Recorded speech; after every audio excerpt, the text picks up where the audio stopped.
It started with silence. That evening, I came home later than usual. Work at the office had begun to consume me, and the tasks kept piling up. It was October. The days were getting shorter, and I found myself coming home more often after dark. I didn't like it, but I had no choice. This is what adult life looked like. When I opened the door to my apartment, I felt a strange unease. Nothing that indicated danger, yet the atmosphere in my small two-room apartment felt different. As if something was hanging in the air, something I couldn't quite name. Maybe it was just exhaustion, I thought. I took off my coat and shoes, put down my briefcase, and headed to the kitchen to make myself some tea. Through the window, I could see the streets, dark, empty, as if the city had gone to sleep. I always liked the quiet, but that night something was weighing on me, an invisible burden that rested on my shoulders. I turned on the TV, but the screen flickered. The speakers emitted static, though I was sure the TV worked fine that morning. It was a modern plasma TV I had paid a small fortune for. I thought maybe it was a temporary glitch. I turned it off and back on, but this time the screen was completely black. Only a faint hum suggested that the TV was even on. I didn't feel like dealing with it. I turned the TV off and went to the bathroom. As I walked down the hallway, I felt something behind me. I couldn't explain it, just that strange, icy chill that ran down my spine. I turned around, but of course no one was there. The apartment was empty, as always. Living alone could be overwhelming, but not like this. In the bathroom, I splashed cold water on my face, trying to calm down.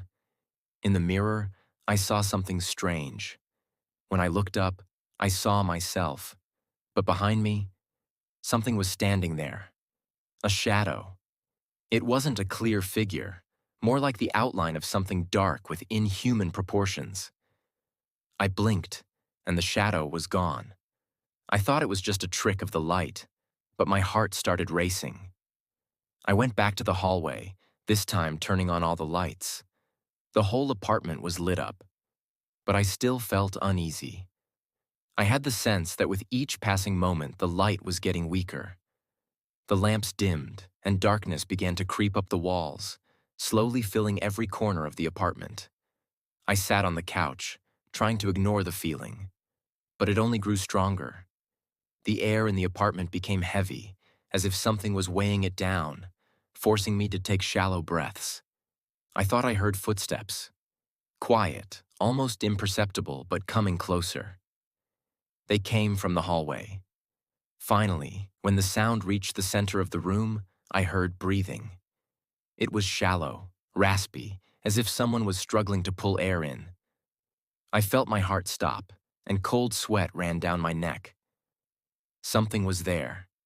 I couldn't take it anymore and stood up.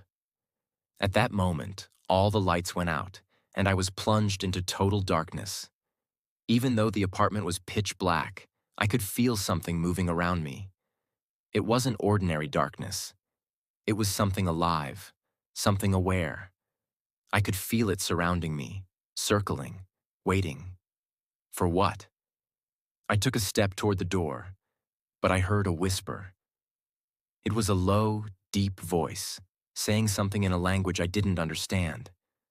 I froze. The voice didn't stop. I could feel its vibrations in my bones, as if the whisperer was right behind me. I felt a breath on the back of my neck, and my body went stiff. Suddenly, I felt a touch on my shoulder. Cold, terrifying touch. I was sure it wasn't my imagination. I spun around quickly, but no one was there. I decided I had to get out. I ran to the door, trying to open it, but the lock wouldn't budge.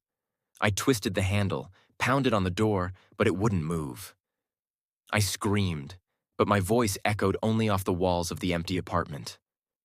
And then, the darkness began to swallow me.